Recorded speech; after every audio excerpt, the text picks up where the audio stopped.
ప్రశ్న. న్యాయాధిపతుల గ్రంథం తర్వాత రూతు గ్రంథం ఉంది కాబట్టి ఒక పండితుడు ఈ విధంగా అంటాడు, న్యాయాధిపతులు అనే అడవిలో రూతు గ్రంథం ఒక గులాబీ తోట లాంటిది అంటాడు. న్యాయాధిపతులు అనేటువంటి అడవిలో రూతు గ్రంథం ఒక గులాబీ తోట లాంటిది అంటాడు. న్యాయాధిపతులు అనేటువంటి చీకటి ప్రపంచములో రూతు ఒక టార్చ్ లైట్ లాంటిది అని అంటాడు. ఆ టార్చ్ లైట్ వేస్తే చాలు అక్కడంతా వెలుగు వచ్చేస్తుంది. చీకటి చాలా పెద్దగా విస్తరించవచ్చు, కానీ ఒక చిన్న లైట్ చాలు చీకటి అంతటిని పారదోలడానికి.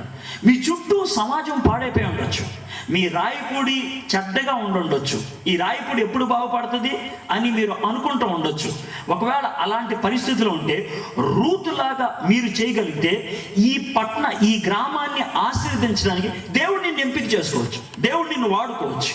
అది న్యాయాధిపతులు ఏలిన దినముల యందు దేశములో కరువు కలగగా యోధా బెత్లెహేము నుండి ఒక మనుషుడు తన భార్యను తన 2 కుమారులను వెంట పెట్టుకొని మోయాబు దేశమున కాపురం ఉండటకు వెళ్ళాడు. దేవుడు ఇశ్రాయేలుని ఐగుప్తు దేశంలోంచి కష్టపడి తీసుకొచ్చి ఆయన ఈ ఇశ్రాయేల్ దేశంలో పెట్టి ఇది నేను మీకోసం ఏర్పరిచిన దేశం, మీరు ఇక్కడ ఉండండి, మీరు ఇక్కడే బతకండి అని చెప్పాడు. చెప్తే అక్కడ ఏదో చిన్న కష్టం వచ్చింది, చిన్న ఇబ్బంది వచ్చింది, కరువు వచ్చింది. అంతే. ఈ ఎలీమెలెక్ అనేటువంటి ఆయన ఆ కరువు తట్టుకోలేనటువంటి పరిస్థితుల్లో ఆయన అక్కడి నుంచి తన కుటుంబాన్ని తీసుకొని వెళ్ళి ఇక్కడ ఉన్నటువంటి వచ్చిన ఉంటుందంటే తన భార్యను తన 2 కుమారులను వెంట పెట్టుకొని మోయాబు దేశమున కాపురం ఉండేటకు వెళ్ళాడు. కాపురం అంటే ఏంటి తెలుసా? అక్కడికి వెళ్ళి స్థిరపడిపోయాడు. ఎక్కడి నుంచో చిన్న పాఠాన్ని మనం నేర్చుకున్నాం. ఏంటో చిన్న పాఠం అంటే, దేవుడు ఇశ్రాయేలుని ఇక్కడ ఉండండి, ఇది నేను మీకోసం ఏర్పరిచిన దేశం అని అన్నాడు. కానీ అక్కడ కొన్ని ఇబ్బందులు ఉన్నాయి, కొన్ని కష్టాలు ఉన్నాయి. ఇబ్బందులున్నా కష్టాలున్నాయి, దేవుడు చెప్పిన మాట వినాల్సింది. అయితే వీళ్ళు ఏం చేశారు తెలుసా? ఇక్కడ ఇబ్బంది ఉంది కదా అనేసి వేరే చోటకి వెళ్ళిపోయారు. వేరే చోటకి వెళ్ళిపోయి అక్కడ సుఖంగా ఉంది కదా అని అక్కడ ఉండటానికి ప్రయత్నం చేశారు. ఓ చిన్న మాట చెప్తాను. ఈ లోకంలో నీతి న్యాయం ప్రకారం జీవించడం అనేది చాలాసార్లు కష్టంగానే ఉంటుంది, చాలాసార్లు ఇబ్బందిగానే ఉంటుంది. ఓ అబద్ధం ఆడేసి పని ముగించుకోవటం సులభం, కానీ నిజం చెప్పుకుంటూ వెళ్ళి ఎదురు దెబ్బలు తినటం చాలా కష్టం అనిపిస్తుంది. అయితే నేను ఒక మాట చెప్తాను, దేవుడు చెప్పినట్లు జీవించడం అనేది కష్టమే, కొన్ని సందర్భాల్లో కష్టమే. అయితే ఆ కష్టాన్ని మనం ఇష్టపడితే బెటర్, మంచిది. అది కష్టం రా బాబు అని వదులుకున్నాం అనుకో, జాగ్రత్త వినండి, దేవుని చిత్తాన్ని కాదంటే, దేవుని మాటని కాదంటే, దేవుడు చెప్పినటువంటి నీతి మార్గాన్ని పక్కకు పెడితే వచ్చేది నష్టం. కష్టం మంచిదా నష్టం మంచిదో ఆలోచించుకోండి. కష్టం మంచిదో నష్టం మంచిదో. ఇక్కడ ఎలీమెలెకు తన 2 కొడుకుల్ని భార్యను తీసుకొని మోయాబు దేశానికి వెళ్ళాడు. ఇక్కడ రొట్టెలు లేవు, అక్కడికి వెళ్తే రొట్టెలు దొరికినాయి రొట్టెలు కొన్ని రోజులు. ఆ తర్వాత ఏమైంది? ఆ రొట్టెలు ఉన్నాయి కానీ నోరు పోయింది, తినేవాడు చచ్చిపోయాడు. ఎక్కడైతే రొట్టెలు లేవు అక్కడైతే భర్తలు లేరు. ఏది బెటర్? రొట్టెలు లేని జీవితం మంచిదా, భర్త లేని జీవితం మంచిదా? రొట్టెలు లేకపోతే ఏదో ఒకటి తినొచ్చు, భర్త లేకపోతే ఏం చేయగలరు? ఇది నష్టం, ఇది కష్టం, అది నష్టం. చాలాసార్లు మనం ఆ పని చేసేద్దాం, మనకి సులభంగా ఉంటుంది అని అనుకుంటాం. దూరపు కొండలు నునుపు అని అంటూ ఉంటారు. మా చిన్నప్పుడు ఓ పద్యం నేర్పించారు మాకు. ఆ పద్యం మీకు కొంతమందికి తెలుసున్నట్టు తెలుగులో. ఆ పద్యం తర్వాత చెప్తాను, కానీ ఆ పద్యం యొక్క భావం ఎలా ఉంటుంది తెలుసా? అనగనగా ఒక ఊర్లో ఒక కుక్క ఉందంట. ఆ కుక్కకి ఒక కోరిక. ఏంటి ఆ కోరిక అంటే, జీవితంలో మాంసం మొక్క తింటే బాగుంటుంది అనేసి. ఆ కోరికతో మాంసం కొట్టోడి దగ్గరికి వెళ్ళి బయట అలా కూర్చొని చూస్తూ ఉందంట, నారికి ఎలా పెట్టుకొని చూస్తూ ఉంటే మాంసం కొట్టాడు పనికి మాలిన మొక్క ఇలా ఇసిరేస్తాడంట. ఎముక ఇసిరితే ఆ ఎముకను పట్టుకుందంట. కుక్కకున్న లక్షణం ఏంటి తెలుసా? దానికి ఇష్టమైన మొక్క దొరికితే ఎక్కడ పడితే అక్కడ తిందాం, పరిగెట్టుకుంటే వెళ్ళిపోయి దాని ఇంట్లో కూర్చొని తిందాం అనుకుంటుంది. ఆ మాంసం మొక్క పట్టుకొని పరిగెట్టుకుంటే వెళ్తుందంట. వెళ్తా ఉంటే మధ్యలో చిన్న కాలువగొట్టు ఉంది, ఆ కాలువగొట్టు దాటుకుంటే వెళ్తుంది. కింద నీళ్లు పారుతున్నాయి, ఇది పైన నుంచి వెళ్తుంది, దీని నీడేమో కింద పడుతుంది. అది కిందకెళ్ళ తుంగి చూసింది అంటారు, ఇంకో కుక్కలాగా ఉంది ఏంటని చూస్తే దాని నోట్లో ఇంకో మాంసం మొక్క కనబడింది. అది అనుకుందంట, ఆ మాంసం మొక్క కూడా నాకు కావాలి, ఇది ఒక్కదాంతో ఏం తృప్తి పడతానని ఆ మాంసం మొక్క కోసం బోబోమని వచ్చిందంట. ఎవడైంది? ఈ నోట్లో ఉన్న మొక్క కాసిపోయింది. అవునా కదా? నేను చిన్నప్పుడు నేర్చుకున్న కథ ఏంటంటే, కుక్కకు మాంసం దొరికినది, అది వంతెన మీదకు పోయినది, నీటిలో నీడను చూచినది, వేరే కుక్కని తలచినది, బౌబౌమని అరచినది, దానికి ఉన్నది కాస్త పోయినది. చిన్నప్పుడు కథ. బొమ్మను చూసి నిజం అనుకొని దానికోసం ఆతృత పడితే ఉన్నత కాస్త పోతుంది. అవునా కదా?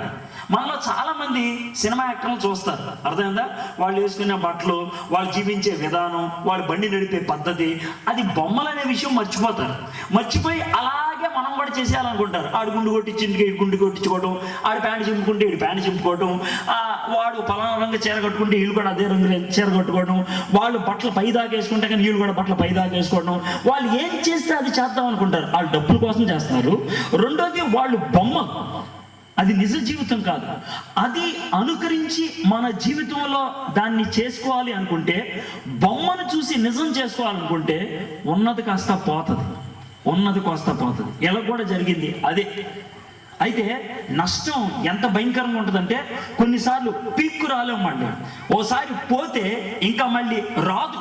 మనలో కొంతమంది అలాంటి పరిస్థితుల్లోకి వెళ్ళిపోయి ఉంటారు, జీవితాన్ని దారపోసి ఉంటారు, లేకపోతే జీవితాన్ని పాడు చేసుకొని ఉంటారు, వెళ్ళకూడని చోటకి వెళ్ళి ఉంటారు, చెయ్యకూడని పని చేసి ఉంటారు. బొమ్మలు చూసి, మిగిలిన వాళ్ళని చూసి అది బాగుంటుందేమో అని అనుకోవటం, ఆ ఆతృతతో వెళ్ళిపోయి చేయటం. పాపంకు ఉన్నటువంటి విచిత్రమైన లక్షణం ఏంటి తెలుసా? చెయ్యకు ముందు చాలా అందంగా కనబడుతుంది, చేస్తున్నప్పుడు చాలా ఆనందాన్ని ఇస్తుంది, అయిపోయిన తర్వాత నరక వేదాన్ని ఇస్తుంది. ఇది నా మాటే కాదు, చాలా పురాతనమైనటువంటి గ్రంథాల్లో కూడా రచించుకుంటూ వచ్చారు.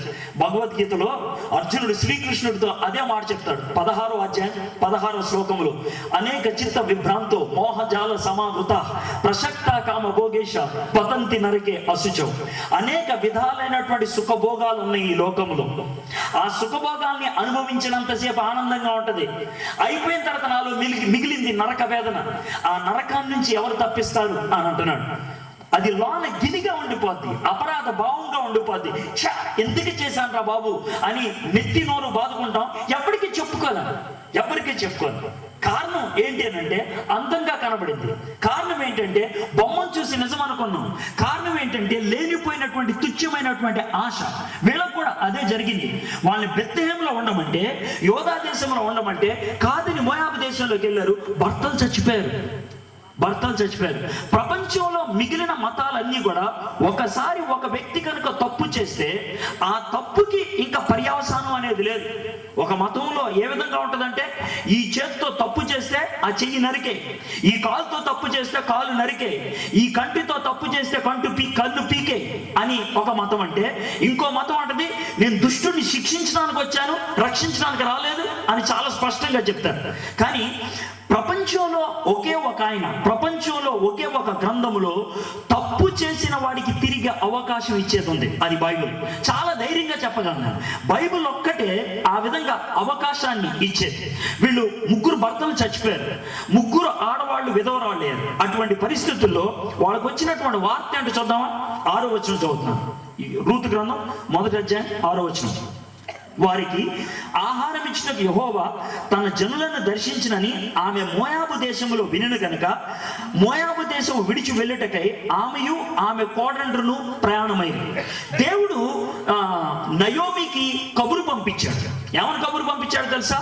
అమ్మ నయోమి, మళ్ళీ బెత్లెహేంలో రొట్టెలు దొరుకుతున్నాయి, వెనక్కి వస్తావా అని. దేవుడు తప్పు చేసిన వాడికి ఎప్పుడు కూడా ఒకసారి చెప్తాడు. ఏమని తెలుసా? అరే నువ్వు తప్పు చేస్తున్నావు, వెనక్కిరా అని చెప్తాడు. నువ్వు అటు వెళ్ళొద్దు, ఇట్రా అని చెప్తాడు. దేవుడు చెప్పటం వరకే ఆయన చేసేది, ఆయన బలవంతం చేయదు. ఆయన ఎలాంటోడు అని అంటే, ఎలాంటి పరిస్థితి అంటే, ఈ రోడ్డు మీద వెళ్తున్నాం అనుకోండి, రోడ్డు మీద సడన్ గా ఎక్కడో చోట గుంట తవ్వుతున్నాం అనుకోండి, పైన అక్కడ బోర్డు పెడతారు, ఏమనంటే తెలుసా? రోడ్డు మరలించబడింది అని. మీరు ఒకవేళ బండి వేసుకొని వెళ్తున్నారు అనుకోండి, రోడ్డు మరలించబడింది అనగానే మీరు ఏం చేస్తారు? మీ వెళ్తున్న వాహనాన్ని పక్క తిప్పుతారు, అంతేనా? ఎవడన్నా రే అడు చెప్పరా అని నడిచాడా? లోన ఎవరికన్నా వచ్చేసి నీ బండి నాడు తిప్పాడా? లేదు. కేవలం అక్కడ చిన్న మాట రాశారు, ఏమంటే రోడ్డు మూయబడి ఉంది, పక్కకి దారి మరలించారంటే మీరు వెళ్ళిపోతారు. ఆ బోర్డు చూసి కూడా తిన్నగా కారు వేసుకొని గుంట్లో పట్టామనుకో, ఎవరిని తిడతారు? కళ్ళు కనబడలేదురా నీకు? అంత పెద్ద బోర్డు పెట్టారు అని అంటారు లేదా? అంత పెద్ద బోర్డు పెట్టారు, కళ్ళు కనబడలేదా? పక్కనైతే వెళ్ళమన్నారుగా, ఎందుకు వెళ్ళలేదు అని అంటారు లేదా? ఇక్కడ కూడా దేవుడు మనతో అదే మాట చెప్తాడు. ఏమన్నా తెలుసా? ఒకవేళ నువ్వు నరకంలోకి వెళ్తున్నావు అనుకో, ఎందుకు వెళ్తున్నావు తెలుసా? నువ్వు నరకానికి కళ్ళు కనపడకుండా వెళ్తున్నాను, మాట వినిపించుకోకుండా వెళ్తున్నాను, నా మాట పట్టించుకోకుండా వెళ్తున్నాను, నేను చెప్పాను, సమస్త భారం మోసుకుని వచ్చామారా నా దగ్గర రండి, పాప భారం మీకుందా నా దగ్గర రండి. పాపాన్ని విడిచి రమ్మని నేను అట్లా, పాపంతోనే రండి నేను చూసుకుంటా. దేవుడు ఎలా అంటాడంటే డాక్టర్లు అంటాడు, డాక్టర్ దగ్గరికి జబ్బు తగ్గిన తర్వాత వెళ్తా, జబ్బుతో వెళ్తావా? జబ్బుతో వెళ్తావు. జబ్బు తగ్గిన తర్వాత వెళ్తావా? మీ డాక్టర్ గారు రోడ్డు మీద కనబడ్డారు అనుకో, ఏమో నీకు ఒంట్లో బాగాలేదంట కదా అంటే, అవునండి వారం రోజుల నుంచి అసలు లెగలేకపోతున్నానండి. మరి హాస్పిటల్కి రావచ్చు కదమ్మా, తగ్గిన తర్వాత వస్తానులేండి అంటే ఎలా ఉంటుంది? డాక్టర్ మీద నమ్మకం లేదని అర్థం. నువ్వు తగ్గించేది ఏంటి, నేను తగ్గించుకోవాలని అర్థం. చాలా మంది ఏమనుకుంటారు తెలుసా, దేవుడి దగ్గరికి అన్నీ అయిపోయిన తర్వాత వెళ్ళాలని. నాకు సిగరెట్ అలవాటు ఉందండి, తగ్గిన తర్వాత వస్తానులే. నాకు మందు అలవాటు ఉందండి, మానేసిన తర్వాత వస్తానులే. నాకు అక్రమ సంబంధం ఉందండి, పోయిన తర్వాత వస్తానులే. జబ్బు ఉన్నప్పుడు వెళ్తావు దేవుడి దగ్గరికి, పాపం ఉన్నప్పుడు వెళ్తావు దేవుడి దగ్గరికి. పాపంలో ఆయన ఆహ్వానాన్ని ఇస్తాడు. ప్రపంచంలో ఎవడెవడాలంటే ఆహ్వానం. నీ జీవితాన్ని నువ్వు బాగు చేసుకో అనే మతాలు చాలా ఉన్నాయి. నీ జీవితాన్ని నాకి నేను బాగు చేస్తాను అన్నది దేవుడు ఒక్కడే. బైబిల్లో ఉన్నటువంటి యేసయ్య ఒక్కడే. నా దగ్గర నువ్వు ఉన్న పలానా నా దగ్గర రా, నేను నీ బాగు చేస్తాను. నయోమి 6వ వచనం ప్రకారం 3 పనులు చేసింది. ఏంటి 6వ వచనం అంటారు, మళ్ళీ చదువుతాను వినండి. వారికి ఆహారం ఇచ్చినప్పుడు యెహోవా తన జనులను దర్శించినని ఆమె మోయాబు దేశంలో వినను కనుక మోయాబు దేశం విడిచి వెళ్ళుటకై ఆమెయు ఆమె కోడండ్రును ప్రయాణమైంది. 3 పనులు చేసింది. ఏంటి ఆ 3 పనులు అంటే, ఒకటి ఎవరో మాట చెప్పారు, మాట విన్నది, ఇది మొదటి పని. రెండో పని ఏమేం చేసిందంటే, మాట విని దాని ప్రకారం మోయాబు దేశాన్ని విడిచింది. రెండోది విడిచింది. మూడో పని ఏంటంటే బెత్లెహేములోకి వెళ్ళింది. 3 వాలు. మొదటిది విన్నది, రెండోది విడిచింది, మూడోది వెళ్ళింది. మరోసారి చెప్పండి, మొదటిది విన్నది, రెండోది విడిచింది, మూడోది వెళ్ళింది. ఈ 3 అతి కష్టమైనది ఏదో చెప్పమంటారా? రెండోది విడవటం. మనం మాటలు వింటాం, చాలా కబుర్లు వింటాం కానీ విడిచిపెట్టడమే చాలా కష్టం. అమ్మా అబద్ధాలు ఆడకూడదు, మనకు తెలీదా? అబద్ధం ఆడుతున్నప్పుడు తెలుసు, ఆడక ముందు కూడా తెలుసు. ఆడకుండా ఉండడమే కష్టం, చాలా కష్టం. తప్పుని విడిచిపెట్టడం అనేది చాలా కష్టం. సిగరెట్ తాగేవాడికి సిగరెట్ తాగకూడదని తెలీదా? చుట్ట తాగేవాడికి చుట్ట తాగకూడదని తెలీదా? తెలుసు, కానీ విడిచిపెట్టలేరు. అక్రమ సంబంధాలు మెయింటైన్ చేస్తూ ఉంటారు కొంతమంది, చేయకూడదని తెలీదా? తెలుసు, కానీ విడిచిపెట్టలేరు. విడిచిపెట్టడం అనేది చాలా కష్టం. ఈ రాత్రి మీకు ఒక మాట చెప్తున్నాను చూడండి. దేవుడు మీకు సహాయం చేస్తాడు. ఎప్పుడు తెలుసా? ప్రభా నాకు విడిచిపెట్టాలని ఉంది, నాకు సహాయం చేయ ప్రభా అని నువ్వు అడిగితే, అయ్యా నేను విడిచిపెట్టలేను, ఆ తర్వాత చూసుకుందాంలే అని వెళ్ళిపోతే, నీ అంతటి నువ్వు చావును కోరుకుంటున్నావు అని అర్థం. నీవంతటి నువ్వు నాశనాన్ని కోరుకుంటున్నావు అని అర్థం. ఇప్పటికే సగం నాశనం అయిపోయారు, ఇప్పటికే సగం చచ్చిపోయారు, ఇప్పటికే జీవితం పాడైపోయింది. ఈ సమయంలో దేవుడు ఏమన్నాడంటే, ఇప్పటికైనా సరే నువ్వు నాకు చెయ్యిని అందిస్తే నేను నీకు సహాయం చేస్తాను. నువ్వు విడిచిపెట్టుకోలేకపోతున్నావా, నేను నీకు సహాయం చేస్తాను. దేవుడు మనకి ఇచ్చేటువంటి మాట అది. నేను విడిచిపెట్టలేకపోవటం అనేది అది ఎక్కడికి దారితీస్తానంటానికి ఓ చిన్న ఉదాహరణ చెప్తానే. నేను ప్రతి సంవత్సరం నాగాలాండ్ వెళ్తాను. ఇప్పుడు మన రవిచంద్ర అస్సాంలో ఉంటాడు కదా, అస్సాం దాటిన తర్వాత ఉంటుంది నాగాలాండ్ అనేటువంటి ఒక చిన్న రాష్ట్రం. నాగాలాండ్లో చాలా రకాలైనటువంటి జంతువులు తింటూ ఉంటారు, చాలా రకాలైనటువంటి జంతువులు. నేను అక్కడ ప్రతి సంవత్సరం వెళ్తూ ఉంటాను. 1-2 నేను కూడా తిన్నాను. కుక్క, గాడిద, కోతి అవి కూడా తింటారు. నా ఫ్రెండ్ ఒకడు ఉన్నాడు, ఇంసు అని. వాడు ఏమన్నాడంటే, కోతిని అప్పుడే చంపుకు తింటే ఫ్రై చేసుకొని చాలా బాగుంటుంది అని అన్నాడు. అప్పుడే చంపిన కోతి ఎక్కడ దొరుకుతుందని అన్నా. మనం పట్టుకుందాం పదా అని అన్నాడు. కోతిని ఎక్కడ పట్టుకుంటారా బాబు, కోడినో చేపనో అంటే ఏదో అనుకోవచ్చు, కోతిని ఎక్కడ పట్టుకుంటావు అంటే, నీకు తెలియలేదు, నేను నీకు తెలియలేరా అన్నాడు. అని ఇంట్లోకి వెళ్ళి ఓ చిన్న పాత్రలో ఉడకపెట్టినటువంటి ఏర్చినకాయలు తీసుకొచ్చాడు. ఉడకపెట్టిన ఏర్చినకాయలు, అన్ని ఏర్చినకాయలు. తర్వాత ఒక కోళ్ళ గంపోటి తెచ్చాడు. ఆ 2 పట్టుకొని పద అన్నాడు. కొంచెం అంత దూరం వెళ్ళంగానే 4 ఇళ్ళు దాటంగానే ఆ చెట్లు ఉన్నాయి, చెట్ల మీద కోతులు ఉన్నాయి. మనోడు ఏం చేశాడంటే ఉడకపెట్టిన ఏర్చినకాయలు అలా పెడితే ఓ కోతి చూసి దవక్కను దూకి ఒక కాయ తీసుకున్నాడు. కాయ తీసుకోగానే మనోడు ఇష్యం తోలిసాడు. కోతి వెళ్ళిపోయిన తర్వాత ఆ కోతి చూస్తా ఉంటే దాని మీద కోళ్ళ గంపేశాడు. ఇది ఏర్చినకాయలు దాని మీద పెట్టి ఇంత పెద్ద రాయి పెట్టాడు. మళ్ళీ 2 నిమిషాల తర్వాత మేము చెట్టు వెనకాల కూర్చున్నాం. 2 నిమిషాల తర్వాత ఈ ముందెళ్ళి కోతి ఉందా, అది వచ్చింది. అది వచ్చి ఆ కోళ్ళ గుంప చుట్టూ 2-3 సార్లు తిరిగింది. తిరిగి ఇక లాభం లేదని ఇలా చేయి పెట్టింది. పెట్టి అన్ని ఏర్చినకాయలు తీసుకుంది. ఇలా వెనక్కి లాగుతుంటే చెయ్యి రాదు. అంటే ఆ కోళ్ళ గంప రంధ్రాలు చిన్నగా ఉంటాయి. అది ముందుకి వెనక్కి రాగుతూ ఉంది. 4-5 సార్లు లాగిన తర్వాత ఈడు వెనక నుంచి వెళ్ళి కోతిని అలా పట్టేసుకున్నాడు. అయిపోయింది. 2 నిమిషాల్లో అయిపోయింది పని. అయిపోయిన తర్వాత ఆడిని అతగతగానే ఇంకా అసలు మిషన్ చూడండి. అయిపోయిన తర్వాత ఆడిని కోతిని పట్టుకుని అవుతుంటే, అరే కోతిని పట్టుకోవడం చాలా సులభం అంటే వాడు ఒక మాట అన్నాడు. ఏమన్నాడు తెలుసా? మరి దాని కోరిక అటువంటిది అన్నాడు. ఏంటి దాని కోరిక అంటే, కోతి అనుకుంటుందంట పోతే పని అంతా జీవితం చచ్చే ముందు ఒక చేర్చిన తింటే చాలు అనుకుంటుందంట. అయితే మీరు నవ్వారే, దానికి ఒక మాట చెప్పమంటారా? మీకు పాపం చేసినప్పుడు కూడా మీకు తెలుసు అది పాపం అని, పదే పని తర్వాత చూసుకోవచ్చులే, ముందు ఇది ఎంజాయ్ చేసేద్దాం అనుకుంటాం. అదే మీ మనసులో వచ్చేది. పదే పని తర్వాత చూస్తుందా, తర్వాత ఇప్పుడు అయిపోవాలా పని, ఇప్పుడు మనకి ఎంజాయ్మెంట్ కావాలి, ఇప్పుడు మన పని అయిపోవాలి. ఇప్పుడు ఏది చేస్తే ఏమైంది? ఆ కోతికి మనకి ఏమైనా తేడా ఉందా? ఏమీ లేదు. పాపంకు ఉన్నటువంటి లక్షణం అది. ఆ ఆతృత లోం నుంచి కలిగేస్తుంది, ఆ ఆశ లోం నుంచి పెడతా ఉంటుంది. చేయి పర్లేదు తర్వాత చూసుకోవచ్చు. కానీ అది విడిచిపెట్టలేకపోవటం, ఆ విడిచిపెట్టలేకపోవటం అనేది ప్రాణాన్ని తీస్తుంది. కోతి చచ్చిపోవడానికి కారణం ఏంటి తెలుసా? విడిచిపెట్టలేనటువంటి పరిస్థితి. కాబట్టి ఈ రాత్రి ఈ మాటలు వింటున్నప్పుడు నేను మిమ్మల్ని అడుగుతున్నటువంటి ప్రశ్న ఏంటంటే, దేవుడు మీ మనసుల్లోకి మీరు విడిచిపెట్టలేనటువంటిది ఏమన్నా ఇచ్చాడా? విడిచిపెట్టలేదు. మీరు అనుకోవచ్చు, నాకు విడిచిపెట్టలేనటువంటి పాపం ఏముందబ్బా అని. కొంతమంది ఇది పాపం అనుకోరు, కానీ అది దానికి బానిస అంటానికి రుజువు ఏంటి చెప్పమంటారా? ఇప్పుడు మొగల్ రేకులు 3 గంటల సీరియల్ అనుకున్నాం, 2 గంటల 55 నిమిషాల కల్లా పనులన్నీ ముగించుకొని కుర్చీ మీద కూర్చుంటారు. ఊరినే అంటున్నా కుర్చీ మీద కూర్చుంటారు. 2 గంటల 58 నిమిషాలు కరెంట్ పోయింది అనుకోండి, ఏం చేస్తారు? ఎన్ని బూతులు తిడతారు. ఏమండి, కరెంట్ ఈ సచ్చినోడు ఆ నోట్లో మట్టి వేయాలి, ఇప్పుడు తీయాలి కరెంట్ అంటే. మీరు మొగల్ రేఖలకి ఎంతగా బానిసేపారు ఆలోచించండి. అది లేకపోతే మనం బతుకులేదు అన్నట్లు నిన్ను తిట్టారు, అవునా కదా? అంటే విడిచిపెట్టలేనివి అని అంటానికి ఒక చిన్న ఉదాహరణ. ఇది మీరు అనుకోరు, ఇది ఊహించరు కూడా. ఇది లేకపోతే నేను బతకలేనట్లు 3 గంటల 10 నిమిషాలకి ఎక్కడో విజయవాడలో ఉన్న వాళ్ళు ఫోన్ చేస్తారు, మీకు కరెంట్ ఉందా, మొగల రేఖలు వస్తున్నాయా, ఎక్కడ దాకా వచ్చింది అని అడుగుతారు. అది విషయం. దానికి బానిస అతుక్కుపోయి, ఒక్కొక్కడికి ఒక్కొక్క బానిసత్వం ఉంటుంది. ఒక్కొక్కడు ఒక్కో దానికి ఉచ్చులో పడిపోతూ ఉంటాడు. అలాంటి ఉచ్చులో ఉన్నది ఏదైనా ఉందా? ఉంటే కనుక ఈ రాత్రి దేవుడు నిన్ను అడుగుతున్నాడు, ఒకసారి దాన్ని విడిచిపెడతాను, నువ్వు ఇష్టపడితే నేను నిన్ను నడిపిస్తాను. సరే, కొంచెం త్వరగా సరే.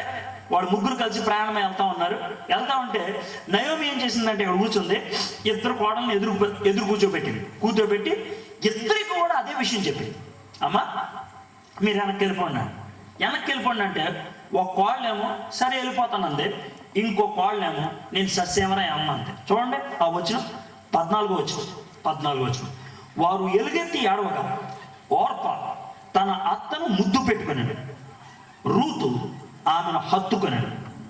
ఓర్ప తన అత్తను ముద్దు పెట్టుకున్నాడు, రూతు ఆమెను హత్తుకున్నాడు. వాళ్ళిద్దరిలో విపరీతమైనటువంటి వ్యత్యాసం కలిగినటువంటి నిర్ణయాలు.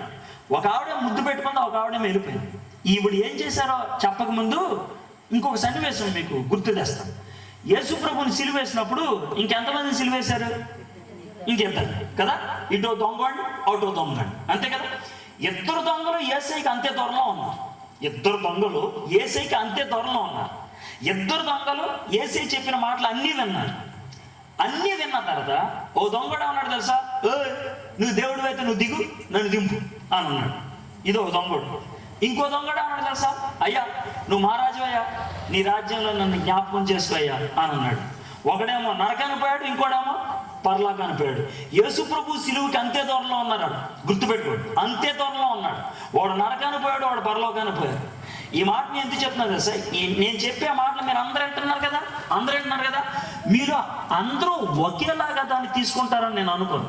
కొంతమంది తీసుకొని పక్కకు వదిలేసే వాళ్ళు ఉంటారు, కొంతమంది తీసుకొని దాన్ని హత్తుకునే వాళ్ళు ఉంటారు. వదిలేసే వాళ్ళు అన్న దానికి ముద్దు పెట్టుకోవడం అనే మాట చెప్పారు. ఇక్కడ ముద్దు ఎప్పుడు పెట్టుకుంటారు? బయ చెప్పడానికి. మీ బాబు వెళ్ళిపోతున్నాడు అనుకో, ముద్దు పెట్టి జాగ్రత్తగా అమ్మ వెళ్ళరా అంటారు. రైల్వే స్టేషన్కో బస్ స్టాండ్కి వెళ్ళండి, వీడుకోలు చెప్పడానికి ముద్దు పెట్టి పంపిస్తారు. కొంతమంది చర్చికి వెళ్తారు, చర్చికి వెళ్ళి చాలా గంభీరంగా కూర్చుంటారు, ప్రార్థనకి అర్థం అయిపోద్ది. చివర పాస్టర్ గారు ఆశీర్వాదం ఇవ్వగానే వీళ్ళు కూడా సిలువు గుర్తేసుకుని ముద్దు పెట్టుకుని వచ్చేస్తారు. అంటే దాని అర్థం ఏంటి తెలుసా? యేసయ్య అని ఇక్కడే ఉండే, మళ్ళీ వచ్చే వారం కలుస్తాం అని అర్థం. ముద్దు పెట్టారంటే అర్థం అది బై చెప్పడం అనమాట. మరి జాగ్రత్త, అక్కడే ఉండే, నువ్వు వచ్చే వారం వచ్చి కలుస్తాను. మనం వాక్యం విని మందిరంలో దేవునితో కొద్దిసేపు గడిపి ముద్దు పెట్టి వచ్చే వారం కలుద్దాం అని అనుకుంటే ఇది ఎక్కడ వదిలిపెడతారు? ఎక్కడ మీలో కొంతమంది ఇలాంటి వాక్యాలు బోల్సార్లు ఎన్ని ఉంటారు, నాకంటే పోటుగా చాలా మంది వచ్చి ఉంటారు. వచ్చిన మనం ఎందుకు బాగుపడమంటే ఈ రోడ్డు ఎక్కంగానే మర్చిపోతాం ఏమన్నాము, ఎందుకంటే ఇక్కడ ముద్దు పెట్టి వెళ్ళిపోయామన్నా. ఈమె కూడా అదే చేసింది, ముద్దు పెట్టి వెళ్ళిపోయింది. కానీ రూతు అలాంటి పని చేయాలి. రూతు ఏం చేసిందా, హత్తుకుపోయింది. రూతు 2 మంచి పనులు చేసింది. ఇప్పుడు ఒకటేంటి తెలుసా, రూతు అత్తగారితోనే వెళ్ళిపోదామని నిర్ణయం తీసుకుంది. ఒక ఐడియా నీ జీవితాన్ని మార్చుద్ది అన్నట్లు రూతుకి ఒక ఐడియా వచ్చింది, ఏమన్నా సరే అత్తగారిని వదిలిపెట్టకూడదని. అందుకనే తన జీవితాన్ని మార్చేసింది. ఇది ఒకటి. రెండోది ఏంటంటే, ఐడియాలు తీసుకుంటారు చాలా మంది, కానీ ఐడియాలు హత్తుకోరు. ఈమె హత్తుకుపోయింది. అత్తగారు నేను నీతోనే ఉంటానండి, ఆమె హత్తుకుపోయింది అంటానికి చూడండి 16వ వచనం. అందుకు రూతు, నా వెంబడి రావద్దనియు నన్ను విడిచిపెట్టమనియు నన్ను బ్రతిమాల కొనవద్దు. నువ్వు వెళ్ళు చోటకే నేను వచ్చేదను, నీవు నివసించు చోటనే నేను నివసించదను. నీ జనమే నా జనము, నీ దేవుడే నా దేవుడు. నువ్వు మృతి పొందు చోటనే నేను మృతి పొందదును, అక్కడనే పాతి పెట్టబడదును. మరణము తప్ప మరి ఏదైనా నిన్ను నన్ను ప్రత్యేకించినాడలా యెహోవా నాకెంత కీడైనా చేయును గాక. మధ్యలో ఉన్న మాట ఒకసారి చూడాలనిపిస్తుంది నాకు, జాగ్రత్త చూడండి. అదే మాట అంటే 16వ వచనం చివరి భాగం. నీవు నివసించు చోటనే నేను నివసించదును, నీ జనమే నా జనము. తర్వాత మాట జాగ్రత్త వినండి, నీ దేవుడే నా దేవుడు. నాకు అది కొంచెం ఆలోచింపచేసింది. నీ దేవుడే నా దేవుడు ఏంటి? వీధికో దాదా ఉండొచ్చు, ఊరికో రౌడీ ఉండొచ్చు, దేశానికో మంత్రి ఉండొచ్చు, కానీ ప్రపంచానికి ఉండేది ఒకటే దేవుడు. 2 దేవుళ్ళు ఉండరు, ఒకడే దేవుడు ఉంటాడు. నీ దేవుడే నా దేవుడు అంటుంది ఏంటి? ఆ మాట ఎందుకు వచ్చిందంటే, ఈమె మోయాబీరాలు. మోయాబీలు కెమోష్ అనే దేవతను పూజ చేస్తారు. కెమోష్ అంటే మన భారతదేశంలో దుర్గా, కాళీ, ఎల్లమ్మ, అలాగా ఒక దేవత పేరు అన్నమాట కెమోష్. ఆ దేవతను పూజ చేసేది రూతు. అయితే ఈరోజు ఏమంటుంది తెలుసా ఈ మాటలో, నీ దేవుడే నా దేవుడు అంటే ఆ దేవుడిని వదిలేస్తాను, కెమోష్ని. నువ్వు ఏ దేవుణ్ణి పట్టుకుంటావో ఆ దేవుడి దగ్గర నేను వచ్చేస్తాను. అది నా రూతు నయోమి దేవుణ్ణి హత్తుకుపోయింది. నయోమి దేవుడు. ఈ రాత్రి మీరు ఆ పని చేస్తే బాగుంటుంది. ఏంటి పని అంటే, మొదటిది మాటను ఇప్పుడు విన్నారు కదా, దాన్ని ముద్దు పెట్టి వదిలేయకుండా హత్తుకుపోండి. రెండోది, రూతు బైబిల్లో ఉన్న దేవుణ్ణి హత్తుకుంది. బైబిల్లో ఉన్న దేవుణ్ణి హత్తుకుంటే ఏమవుతాడనే అని అంటారు. ఓ చిన్న మాట చెప్పి నేను ముగించేస్తాను. నేను చెప్పాను కదా ఎక్కువ సమయం తీసుకోవాలని. 2వ అధ్యాయం అంటే ఆ విధంగా బైబిల్లో ఉన్నటువంటి యెహోవా దేవుని దగ్గరికి, యేసయ్య దగ్గరికి వస్తే ఏం జరుగుద్ది అనే దానికి 11-12 వచనాలు చెప్తుంది. బోయజు రూతుని ఆశీర్వదిస్తున్నాడు. రూతుకి ఏం జరుగుద్దో చెప్తున్నాడు. ఆయన ఏమన్నాడు తెలుసా? 11వ వచనం, నీవు నీ తల్లిదండ్రులను నీ జన్మభూమిని విడిచి ఎంతకు ముందు నువ్వు ఎరగని జనమునొద్దకు వచ్చింది. నువ్వు తెలియని మనుషుల దగ్గరకు వచ్చావు. 12వ వచనం, యెహోవా నీవు చేసిన దానికి ప్రతిఫలం ఇచ్చును. నువ్వు ఆయన హత్తుకున్నావు కదా, నీకు మంచి జవాబిస్తాడు. ఇశ్రాయేలీయుల దేవుడైన యెహోవా రెక్కల క్రింద సురక్షితముగా నిన్నట్లు నువ్వు వచ్చింది. ఆయన నీకు సంపూర్ణమైన బహుమానం ఇచ్చినని ఆమెకు ఉత్తరం ఇచ్చింది. జాగ్రత్త, యెహోవా రెక్కల కిందకు వచ్చావు, ఆయన నీకు సంపూర్ణమైన బహుమానం ఇస్తాడు. సంపూర్ణమైన బహుమానం అంటే నీ జీవితాన్ని మొత్తాన్ని మార్చేస్తాడు. నీకు కావాల్సింది పరిపూర్ణంగా ఇస్తాడు. అయితే రూతు చేసిన పని ఏంటి తెలుసా? ఆయన రెక్కల కిందకు వచ్చావు. దేవుడు ఎలా ఉంటాడో మనకు తెలియదు. దేవుడు ఆత్మ, ఆయన ఎలా ఉంటాడో మనకు తెలియదు. తెలియనటువంటి దేవుడు, కనబడినటువంటి దేవుణ్ణి అర్థం చేసుకోవడానికి కొన్ని రూపాలు వాడుతూ ఉంటారు, కొన్ని అలంకారాలు వాడుతూ ఉంటారు, కొన్ని మాధుర్లు వాడుతూ ఉంటారు. ఇప్పుడు మీలో ఎవరన్నా మీ భార్య ఎలా ఉంటుంది అని అంటే, నేను ఫోటో చూపిస్తే బాగానే ఉంటుంది. ఫోటో లేదనుకోండి, ఇక్కడ కొంతమందిని చూపించి ఇక ఈ అమ్మాయి అంత ఎలా ఉంటుందండి, ఈ అమ్మాయి అంత తెల్ల ఉంటుందండి, ఈ అమ్మాయి అంత ఎత్తు ఉంటుందండి, ఇలా చెప్పగలుగుతాను. కనబడే వాళ్ళని చూపించి కనబడనటువంటి వాళ్ళని మీకు పరిచయం చేస్తాను. దేవుడు ఎలా ఉంటాడో మనకు తెలియదు, అందుకనే కనబడే వాటిని ఉపయోగిస్తున్నారు. ఇక్కడ దేవుణ్ణి దేంతో పోల్చారు తెలుసా? రెక్కల క్రిందకు వచ్చావు అని అన్నప్పుడు దేంతో పోల్చారంటే కోడిపెట్టతో పోల్చారు. పల్లెటూరులో ఉండేటువంటి మీకు కోడిపెట్ట చేసేటువంటి పని ఏంటో మీకు బాగా తెలుసు. పొదిగిన తర్వాత కోడిపెట్ట కొన్ని రోజుల వరకు, కొన్ని వారాల వరకు కోడి పిల్లల్ని పెంచుకుంటూ ఉంటుంది, పోషిస్తూ ఉంటుంది. వాటిని 2 పనులు చేస్తుంది కోడిపెట్ట. ఏంటా 2 పనులు? ఒకటి, పురుగుల కోడిలు ఉంటే పెద్ద చంపి వాటిని పిల్లలు పెడుతుంది, అంటే ఆహారాన్ని పెడతా ఉంటుంది. రెండోది అది కాకులు గీకులు ఏమైనా వస్తే కనుక కాకుల్ని చెదరగొట్టేసి జాగ్రత్తగా చూసుకుంటూ ఉంటుంది, కంటికి రెప్పలాగా చూసుకుంటూ ఉంటుంది. ఈ 2 పనులు చేస్తాడు. ఇది దేవుణ్ణి కోడి పెట్టతో పోల్చాడు. అయితే కోడి పెట్టకి కోడి పిల్లలకి సంబంధానికి ఒకటే ఒక మార్గం ఏంటంటే అంటే కోడి పిల్లలన్నీ కుక్క అనుకుంటూ తిరుగుతూ ఉంటాం. చిన్న ఉదాహరణ చెప్తాను. ఇప్పుడు కోడి పెట్ట 4 పిల్లల్ని వేసుకొని తిరుగుతూ ఉంది. అక్కడికి ఒక కాకి వచ్చింది. కాకి వస్తే కోడి ఏం చేస్తుంది? మీరు కావాలంటే గమనించండి. కోడి ఏం చేస్తుందంటే ఇలా తలకాయ పైకెత్తి కాకిని చూస్తాం. చూసి కాకిని కొంచెం తీవ్రంగా చూస్తుంది, పారిపోద్దామని. వెళ్ళట్లేదు అనుకోండి, అప్పుడు కోక్ అని రెక్కల పైకి లేపుతుంది. దాని అర్థం ఏంటి తెలుసా? కాకి దగ్గర ఉండే రెక్కల కిందకి రండి అని. అప్పుడు కోడి పిల్లలు 4 పరిగెట్టుకుంటే రెక్కల కిందకి వచ్చేసినాయి అనుకోండి, అప్పుడు కాకి ఏం చేయలేదు. కోడి రెక్కల కిందకి రావటం అంటే అదే. రూతు అదే పనిచేసింది. దేవుడు రెక్కలు ఎత్తాడు, రూతు పరిగెట్టుకుంటూ వచ్చేసింది. కాపుదలు ఇస్తాడు, అవసరతలు తీరుస్తాడు. 4వ అధ్యాయంలో భర్తనిచ్చాడు, 2-3 అధ్యాయాల్లో కష్టాల్లో ఉన్నప్పుడు కాపాడాడు. అవునా కదా? అయితే రూతు చేసిన పని ఏంటి? రెక్కల కిందకు వచ్చింది, యెహోవాను ఆశ్రయించింది, దేవుణ్ణి పట్టుకుంది. అంతే ఆవిడ చేసినటువంటి పని. ఈ రాత్రి కూడా దేవుడు మిమ్మల్ని ఏమన్నా అడుగుతున్నాడంటే, నా యొద్దకు వస్తే నేను త్రోసిపోవచ్చు, నేను మీకు సహాయం చేస్తాను. అయితే మీరు చేయాల్సిన పని ఏంటంటే, ఒకటి, మీరున్నటువంటి పరిస్థితుల్లోనే నాకు మీ జీవితాన్ని ఇవ్వండి. ప్రభువా, నేను తప్పు చేశాను, ఎంతకాలం నన్ను క్షమించు, నా హృదయంలోకి రా, నా జీవితాన్ని మార్చు, నేను ఇక నుంచి నీ బిడ్డగా జీవిస్తాను అని ఎవరైతే తమ జీవితాన్ని సమర్పించుకుంటారో, రూతుకి ఏం చేశాడో దేవుడు అదే పని చేస్తాడు. అయితే 2 విషయాలు చెప్పి నేను ముగిస్తాను. ఏంటంటే, కోడిపెట్ట రెక్కలెత్తుద్ది, కోడి పిల్లల కిందకు వస్తాయి. కానీ కోడిపెట్ట 2 పనులు చేయి. ఆ మాట మీకు జ్ఞాపకం చేయాలని ఇష్టపడతాను. కోడిపెట్ట 2 పనులు చేయి. ఏంటి ఆ 2 పనులు అంటారు? ఒకటి, కోడి పెట్టకి 4 పిల్లలు ఉన్నాయనుకో, ఒక్కొక్క పిల్లల్ని పేరు పెట్టి పిలుచుద్దా? రవి, శ్రీను, గణేష్ రారా అని పిలుచుద్దా? పిల్లలు ఒక్కసారి కుక్క అంటది, కోడి పిల్లలు 4 రావాల్సింది. ఆ మాట ఇప్పుడు ఎందుకు చెప్తున్నారండి అని అంటారు. దేవుడు పిలుపు ఎప్పుడు కూడా అందరికీ కలిపేస్తాడు. ఇప్పుడు మీ అందరికీ దేవుడు పిలిపిస్తాడు. బహుశా మీరు ఇక్కడ కూర్చోలేదు, మీ ఇంట్లో కూర్చొని వింటున్నారేమో ఈ మాటలు. ఈ ఇంట్లో కూర్చొని వింటున్నా కూడా ఈ మాట నీ దగ్గరకు వచ్చింది. దేవుడు తన స్వరాన్ని, తన మాటని నీకు వినిపిస్తున్నాడు. దేవుని పిలుపు సార్వత్రికంగానే ఉంటుంది.